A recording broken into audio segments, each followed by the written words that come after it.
வணக்கம். 6 கோடி ரூபாய் அட்வான்ஸ் வாங்கிக் கொண்டு படத்தில் நடிக்க மறுப்பதாக கூறி நடிகர் ரவி மோகனுக்கு எதிராக தொடரப்பட்ட வழக்கில் அவர் உரிய பதிலளிக்க சென்னை உயர்நீதிமன்றம் உத்தரவிட்டுள்ளது. கால்ஷீட்டை வீணடித்ததாக கூறி 10 கோடி ரூபாய் நஷ்டஈடு கேட்டு தயாரிப்பு நிறுவனத்திற்கு ரவி மோகன் ஷாக் கொடுத்த வழக்கின் பின்னணி என்ன? தமிழ் சினிமாவின் முன்னணி நடிகர்களில் ஒருவராக வலம் வரும் ரவி மோகன் அடுத்தடுத்த 5 படங்களை கைவசம் வைத்துள்ளார். மிகவும் பிஸியாக இருக்கும் நடிகர் வாங்கிய அட்வான்ஸுக்கு நடித்து கொடுக்கவில்லை என பாபி டச் கோல்டு யூனிவர்சல் என்ற தயாரிப்பு நிறுவனம் நீதிமன்றத்தின் கதவை தட்டியுள்ளது. வாங்கிய பணத்தை தனது சொந்த தயாரிப்பு நிறுவனத்தில் ரவி மோகன் முதலீடு செய்துள்ளதாக கூறப்படும் குற்றச்சாட்டில் நடந்தது என்ன? 1990ஆம் ஆண்டுகளில் தெலுங்கு சினிமாவில் குழந்தை நட்சத்திரமாக கேமரா முன்பு தோன்றிய ரவி மோகன் 2003ஆம் ஆண்டில் ஜெயம் படத்தின் மூலம் தமிழ் சினிமாவில் நாயகராக தடம் பதித்தார். இதையடுத்து M Kumaran son of Mahalakshmi, Malai, Santhosh Subramaniam உள்ளிட்ட பல படங்களின் மூலம் ரசிகர்களிடம் வரவேற்பை பெற்றார். அண்மையில் ரவி மோகன் ஸ்டுடியோஸ் என்ற பெயரில் சொந்த தயாரிப்பு நிறுவனத்தை தொடங்கியுள்ளார். இந்த நிறுவனத்தின் சார்பில் கார்த்திக் யோகி இயக்கும் புரோக்கோட் படத்தில் ரவி மோகன் மற்றும் எஸ்.ஜே. சூர்யா உள்ளிட்டோர் நடிக்க உள்ளனர்.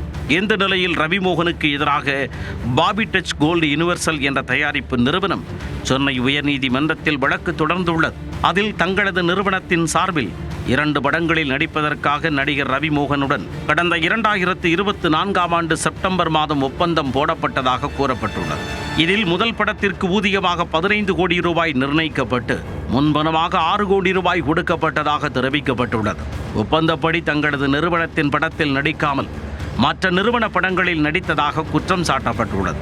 இதையடுத்து ஒப்பந்தத்தில் இருந்து விலகிக் கொள்வதாகவும் அட்வான்ஸ் பணத்தை திருப்பி அளிப்பதாகவும் ரவி மோகன் கூறிவிட்டு அதை மீறியதாகவும் தெரிவிக்கப்பட்டுள்ளது. இந்த வழக்கு நீதிபதி அப்துல் குத்தூஸ் முன்பு விசாரணைக்கு வந்தது. அப்போது மனுதாரர் சார்பில் ஆஜரான வழக்கறிஞர் தங்களது நிறுவனம் அளித்த 6 கோடி ரூபாய் முன் பணத்தை ரவி மோகன் அவரது சொந்த பட தயாரிப்புக்கோ அல்லது சொந்த செலவுகளுக்கோ பயன்படுத்த வாய்ப்புள்ளதாக கூறினார். எனவே புரோக்கோட் படத்தை தயாரிக்க தடை விதிக்க வேண்டுமெனவும் வேறு நிறுவனங்களின் தயாரிப்பிலும் நடிக்க ரவி மோகனுக்கு தடை விதிக்க வேண்டுமெனவும் வாதிடப்பட்டது.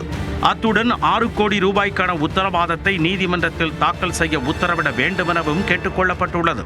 ரவி மோகன் தரப்பில் ஆஜரான வழக்கறிஞர் 6 கோடி ரூபாய் அட்வான்ஸ் வாங்கியது உண்மைதான் என கூறினார்.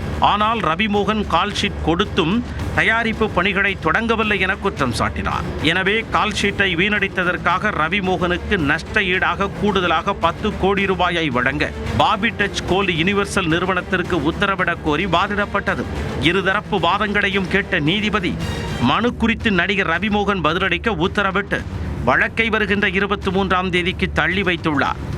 ஏற்கனவே சொந்த வாழ்க்கையில் மனைவி ஆர்த்தியுடனான விவாகரத்து வழக்கை எதிர்கொண்டுள்ள நடிகர் ரவி மோகனுக்கு தற்போது சினிமா வாழ்க்கையில் பட தயாரிப்பு நிறுவனம் தொடர்ந்துள்ள வழக்கால் மற்றொரு வடிவில் சிக்கல் ஏற்பட்டுள்ளது.